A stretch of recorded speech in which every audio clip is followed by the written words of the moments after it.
9:09. Se publicó hace unas semanas un libro. Uno pensaría hay decenas, cientos de libros en México sobre el tema. Y no es así. No es así. El tema del acoso y asesinato de periodistas en México. Y además es un libro con un gran rigor académico, con un gran rigor editorial, metodológico, con un trabajo de investigación. Es un libro que no se plantea abordar la totalidad de los casos de periodistas asesinados a México. Se concentra, la autora dice que en 4 casos, yo encontré un poco más, por ahí hay referencias a otros, y el libro es Causa de muerte, cuestionar al poder. Lo publica Alejandra Ibarra Chaul. Ahora vamos a decir quién es ella, esta politóloga y periodista, pero quiero leer lo que dice la contraportada del libro. Dice: México es uno de los lugares más peligrosos en el mundo para ejercer el periodismo. En nuestro país, a muchos periodistas ocupados en la cobertura de temas locales se les hostiga, amedrenta y asesina por tomar postura sobre las injusticias que revelan, por señalar el abuso del poder y por dar voz a las inquietudes de su comunidad. Alejandra Ibarra expone en este libro una verdad trágica que llena de dolor e indignación. A numerosos comunicadores en México no se les mata por censura, sino como una forma de castigo por incursionar en la participación política, por señalar la impunidad y corruptelas de funcionarios, alcaldes o aspirantes a gobernadores. Se les asesina por invitar a los ciudadanos a tomar conciencia de los engaños de funcionarios públicos y de las atrocidades del crimen organizado. Y son estos periodistas que no tienen la atención de los grandes medios de comunicación, a quienes nadie defiende ni se solidariza con su causa, quienes dan su vida por una sociedad mejor. Es una realidad. Y Alejandra Ibarra, gracias por estar aquí con nosotros. Y es una realidad que no se suele ver, o al menos no se suele ver bien desde el centro del país. Bienvenida, Alejandra. Muchas gracias, Ciro. Gracias por la invitación. Gracias. No se suele ver desde el centro del país. Parecería que no le prestamos la suficiente atención a estos casos de acoso y asesinato de periodistas en México, o no a todos como deberíamos. Buen día. Sí, buen día, totalmente de acuerdo. Sí, creo que mucho responde al hecho de que son en su mayoría los periodistas asesinados de nuestro país, periodistas que cubrían temas muy locales para los municipios donde ellos mismos habitaban y que eran también sujetos de los propios abusos de poder en estos lugares. Y de repente es difícil que todos o que la mayoría salgan y que rescatemos eso que hacían, la manera en que cubrían, el tipo de periodismo que hacían, y pues ese es el intento o la aportación del libro, ¿no? Sí, es un libro letal, lo dices por ahí, con mayúsculas, porque luego hablas también de que hay periodistas con mayúsculas, y asumes que es un libro de historias verídicas de periodistas asesinados, pero también es un libro de hipótesis sin comprobar. ¿Qué es eso? ¿Qué queda en tantos casos además de las conjeturas? ¿De qué sirve explicar por qué los mataron sin saber quién fue? Por supuesto, creo que mi mayor intento de aportación con el libro es tratar de mostrar patrones y tratar de mostrar en qué circunstancias los periodistas están en mayor peligro y en mayor peligro de violencia letal. Entonces, entendiendo los contextos, entendiendo qué variables se juntan cuando esta violencia letal sucede, la intención es poder aportar más piezas para poder prevenir estos ataques letales, ¿no? Y lo de las hipótesis sin comprobar viene de que precisamente, como dijiste y como tú sabes también, llegar a la verdad de los casos en los ataques contra periodistas en este país es prácticamente inusitado o imposible. Se llega a arrestar a los que atacan materialmente, se llega a arrestar a quienes jalan el gatillo, pero a quienes ordenan... La célula de ejecución, como dicen las autoridades. Exactamente. Pero a esa persona o a ese grupo de personas que ordenaron el homicidio, que ordenaron el ataque, es rarísimo que se les lleve a la justicia, ¿no? Y es rarísimo que respondan los porqués. Lo dices en el libro, 90% de los asesinatos no se han resuelto. Exacto. Entre ellos los 4 en los que te concentras en este libro. Uno de ellos el del facebookero Nevit Condes Jaramillo del Observatorio del Sur en Tejupilco, Tierra Caliente, 2019. Luego el caso muy sonado de Javier Valdés de Río 12 en mayo del 2016. Por cierto, haces un análisis interesantísimo de cómo tenía que escribir 2 notas, Javier. Una la que mandaba a La Jornada. No sé si él cuidaba la redacción de forma distinta o aquí la editaban, y otra de cómo escribía allá en Río 12, en Sinaloa. El caso también muy sonado de Samir Flores, 36 años, muy joven, de Radio A1005 en febrero de 2019. Luego estás con el caso de Lourdes Maldonado en Tijuana, pero también el de las jóvenes locutoras de Juxtlahuaca, el policía de La Paz, Baja California. Yo, en mi libro, el que yo tengo, el que me llegó a la casa, que no sé si es el mismo tuyo, yo vi mucho más de 4 historias. Alejandra.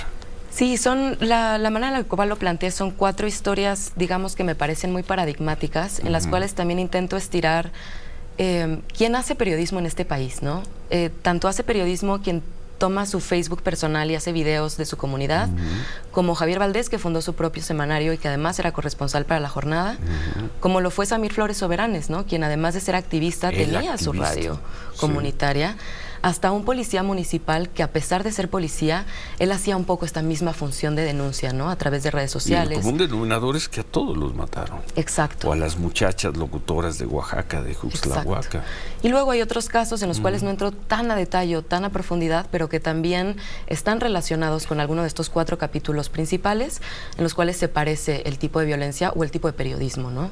Entonces, en efecto, hay el de las periodistas, el de Lourdes, también el de Moisés y el de María Elena Ferral de Veracruz. Sí, son más casos. ¿Qué esperarías cuando pensaste en este libro? ¿Qué esperabas? ¿Cuál es el impacto que esperabas que tuviera este libro? ¿En qué nos ayuda? ¿En qué nos sirve en esta realidad? Causas de muerte, cuestionar al poder, acoso y asesinato de periodistas en México. El libro de Alejandra Ibarra, editado por Aguilar Ideas. Sí, mi esperanza son 2. Una, honrar la memoria de estos periodistas locales, quienes cubrían el día a día de sus comunidades de manera muchas veces precaria, muchas veces muy valiente y sobre todo muy comprometida. Y lo que pasa, muchos sabemos que es un país muy peligroso para los periodistas, México. Pero cuando uno se detiene... Es muy peligroso para todos. Para todos, claro. Sí, no solo para que es un matiz interesante también. Pero cuando, en el caso de los periodistas, cuando uno se detiene a pensar, bueno, ¿qué cubrían o cómo lo cubrían? La realidad es que muy pocas veces sabemos qué era ese periodismo en riesgo, ¿no? ¿Qué era esa textura? ¿Cómo lo hacían? ¿Con qué tono? Si era video, si era texto. ¿Qué era esa aportación que nos dejan? Entonces, una de las intenciones del libro es recuperarlo, exponerlo y recordarlos. Y la otra es decir, ¿realmente es lo que creemos que es? O sea, ¿realmente es esta idea o esta preconcepción que es periodismo de investigación, que investiga temas de crimen organizado? ¿Ese es el único periodismo en riesgo? Y lo que hemos encontrado después de 5 años de recabar y analizar el trabajo de periodistas locales es que no es el único periodismo bajo riesgo, ¿no? No. Planteas un ejercicio de imaginación. ¿A qué te refieres? ¿Que es necesario tener un ejercicio de imaginación? ¿Para qué, Alejandra? El ejercicio de imaginación. ¿De qué? ¿En qué y para qué?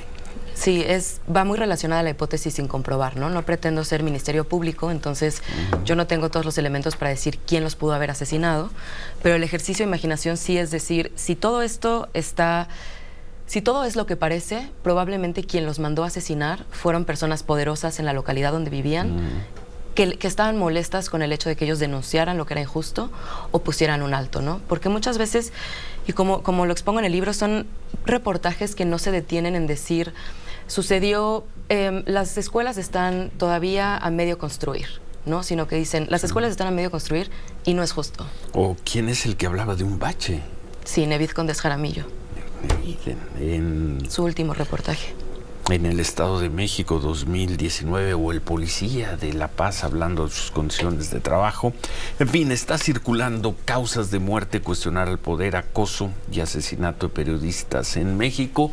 Hacemos una pausa y al regresar seguimos conversando con Alejandra Ibarra, porque luego vas a algunos casos también nacionales, ¿no? Algunos casos, ataques que ha habido contra medios de comunicación o contra periodistas. En fin, hacemos pausa y continuamos. Son las 9:20. Continuamos con Ciro Gómez Leiva por la mañana.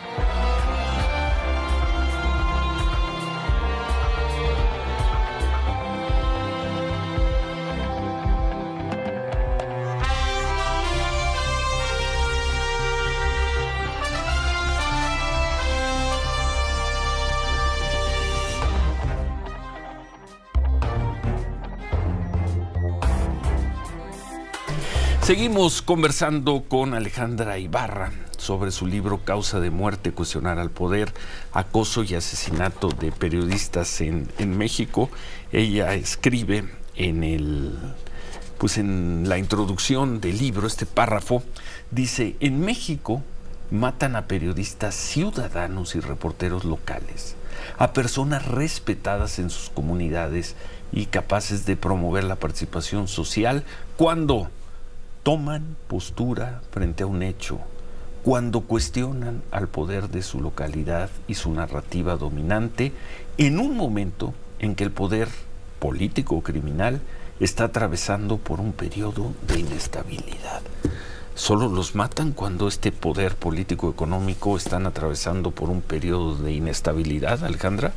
Es lo que yo he observado y lo que he tratado de documentar a lo largo de estos años, y claro que definir ese periodo de inestabilidad puede ser muy amplio, ¿no? Puede ser desde el caso de Javier Valdés, en el que los sucesores del cártel de Sinaloa se estaban disputando quién se iba a quedar al liderazgo, que genera este momento de fricciones y de inestabilidad. O puede ser no solo el día de las elecciones, sino los periodos donde los candidatos se definen, donde el candidato se va a reelegir, donde, por ejemplo, en el caso de Nevid Condes Jaramillo, el alcalde del municipio de Tejupilco de Hidalgo llega al poder con una candidatura muy cuestionada, ¿no? Entonces, sí sostengo que es en periodos donde el poder enfrenta inestabilidad. Ahora, eso son cosas muy distintas, ¿no? Pueden ser muchos escenarios. Bueno, dicen los periodistas, sobre todo estos periodistas, no los de la Ciudad de México, no los de los medios nacionales, son como el canario de la mina. Cuéntanos eso, cuéntale a quienes nos están escuchando, nos están viendo, ¿por qué son como el canario de la mina? Claro, sí, pues es este dicho, ¿no? Como muy conocido, que los periodistas son el canario de la mina, haciendo alusión a cuando los mineros bajaban a las minas, primero se soltaba un canario y si el canario podía respirar y no se asfixiaba, entonces los mineros podían entrar, ¿no? Pero era como la primera señal de alarma. Si el canario no regresaba, mejor no entrar, no había que pasar. Si Exacto. el periodista no la libra o si el periodista es agredido, mejor bajamos la cabeza. Exactamente, y sobre todo, pues hay lugares donde han asesinado periodistas, que los periodistas son como esta punta de lanza, o son quienes se atreven o quienes tienen la posibilidad de levantar la voz ante injusticias o ante abusos de poder que todos experimentan. Y los homicidios, lo que yo sostengo es que son castigos por atreverse a hacer eso, a El cuestionar. caso de Javier Valdés sería un claro ejemplo, ¿no? Y entonces lo que sucede es que el resto de la comunidad tampoco ya se atreve a hablar. O también dice, pues esto es lo que pasa cuando alguien se queja, cuando alguien denuncia, cuando alguien levanta la voz, pues entonces mejor guardar silencio. ¿Y ante esto qué, Alejandra? Y ante esto que, déjenme antes de escuchar la respuesta, Alejandra es una politóloga y periodista muy joven. Ha colaborado en el Washington Post, Gato Pardo, Letras Libres, Este País, el Worcester Magazine, en Río 12 también, entre otros medios, y publicó en Editorial Aguilar El Chapo Guzmán, El Juicio del Siglo. En 2018 recibió el Magic Grant de el Brown Institute for Media Innovation, iniciativa de las universidades de Columbia y de Stanford. Creó el primer archivo vivo que conserva el trabajo de periodistas asesinados en México. Hoy dirige la organización Defensores de la Democracia. Su podcast, Voces Silenciadas, fue nominado al premio Gabo 2021 de la Fundación García Márquez para el nuevo periodismo iberoamericano. Dirigió la investigación multimedia La vida después del silencio sobre los familiares de periodistas asesinados o desaparecidos. En fin, fue becaria del Centro Tony Stabil de periodismo de investigación, residente de una universidad en Holanda. En fin, es el personaje que está hoy aquí con nosotros y a quien le pregunto, muy bien, ¿y ante esto qué? Resignarse y sobrevivir, ante esto resiliencia, ante esto ¿qué, Alejandra? Yo creo que ante esto los primeros ejemplos de qué hay que hacer son los periodistas que están en este libro, ¿no? Ante esto yo creo que seguir alzando la voz, creo que recordarlos. ¿De qué sirve seguir alzando la voz? Yo creo que los periodistas que lograron alzar la voz en sus comunidades sí incentivaron o sí crearon una sensación previa a su homicidio. Y algunos los mataron. Pero de que sí había que inconformarse con lo que no estaba bien. Creo que hay que seguir empujando por un Estado de Derecho donde se investiguen estos casos y se llegue a la verdad, pero sí creo que hay que recordar este trabajo, hay que conservarlo, no hay que perderlo de vista, no hay que tampoco romantizarlo, ¿no? Yo creo que hay que conocerlo, hay que familiarizarnos con el trabajo de los periodistas asesinados y sí creo que hay que seguir documentando, ¿no? Incluso en las propias comunidades, si no es momento de levantar la voz públicamente, sí quizás llevar un registro, ¿no? Llevar una historia oral no para publicar o llevar diarios o llevar una documentación de lo que sucede en el país para el momento en el que se pueda ejercer estos pequeños cambios desde las localidades, hacerlo. ¿Eres optimista? Soy optimista. ¿Ves futuro? Veo futuro. Yo creo que hay mucha comunidad y creo que hay muchos ejemplos de sociedad que están cansadas de vivir bajo regímenes locales autoritarios. Bueno, al final del libro, ya en los capítulos finales, hace referencia también a una serie de agresiones contra medios o periodistas nacionales. Refieres la irrupción a las oficinas hace ya varios años, 6, 7 años de Aristegui Noticias, las amenazas contra Héctor de Mauleón. Refieres de manera general, pero refieres el caso del atentado del que fui sujeto en diciembre. Pues parecería que hoy en México esa seguridad que nos daba la ciudad capital, que nos daban los grandes medios, también entra o queda en entredicho, Alejandro. Totalmente. El riesgo aquí en el país es, a mi parecer, la libertad de expresión. Perdón, las amenazas contra Azucena Uresti también, claro. Hace un par de años también la refieres. Sí. Sí, yo creo que lo que está aquí en jaque es la libertad de expresión, ¿no? Evidentemente atañe también a la labor periodística y no entro tan de lleno en estos casos. Sí, los refieres. No, los refiero. Sí. Creo que una distinción importante es que los periodistas asesinados en sus localidades muchas veces eran, en su mayoría de los casos, eran fundadores y directores de sus propios medios, ¿no? Operaban de una manera pues bastante aislada. Y si bien es cierto que también hay ataques aquí en la Ciudad de México y que ya no es pues un poco esta burbuja de seguridad que se creía que era, sí hay un poquito más de apoyo o de respaldo de los medios, por ejemplo, ¿no? Entonces, en esos casos no he trabajado tanto, no he profundizado, pero también son ejemplo de que pues exponer las cosas, hablar sobre lo que sucede públicamente e invitar a la acción en la cosa pública, pues no gusta a mucha gente, ¿no? Bueno, pues muchas gracias y felicidades en verdad, Felicidades por Causa de Muerte, Cuestionar el Poder.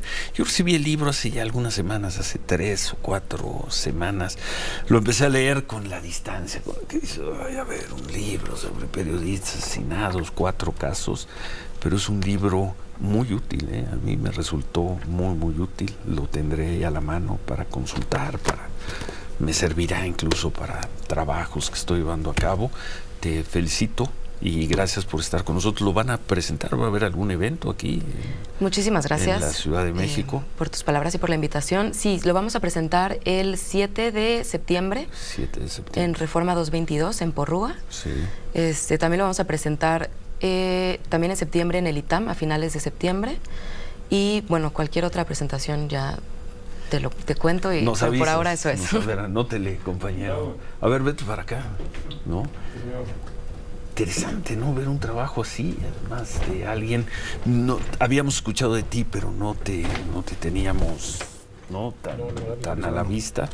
Pero un trabajo así, este es un trabajo de nueva generación. Pienso que sí. Ella, cuando saluda, le dice, Ciro, eres muy joven. Dice, no soy tan joven, soy tragaños. Sí, bueno, pero eres muy joven, finalmente, para tener este tipo de profundidad en los trabajos que has hecho, el tipo de podcast que has hecho, el seguimiento que has hecho, la verdad es que es muy notable, ¿no? Muchas Felicidades. gracias. Pues suerte y muchas gracias. Gracias por el libro. Gracias por escribir un libro así, Alejandra Ibarra. Ojalá sirva de algo. Y no sea nada más un libro que se leyó, se comentó. Ojalá ayude en algo. Y gracias por la referencia a mi caso. Y ojalá te veamos pronto otra vez por aquí, Alejandra Ibarra. Chaul. Muchas gracias. Causa de muerte, cuestionar al poder, acoso y asesinato de periodistas en México, editado por Aguilar Ideas y se presenta en Reforma 222 el 7, unas 3 semanas. Septiembre 7. ¿Y luego en el ITAM cuándo? El 28 de septiembre. El 28 de septiembre. Gracias, Alejandra Ibarra.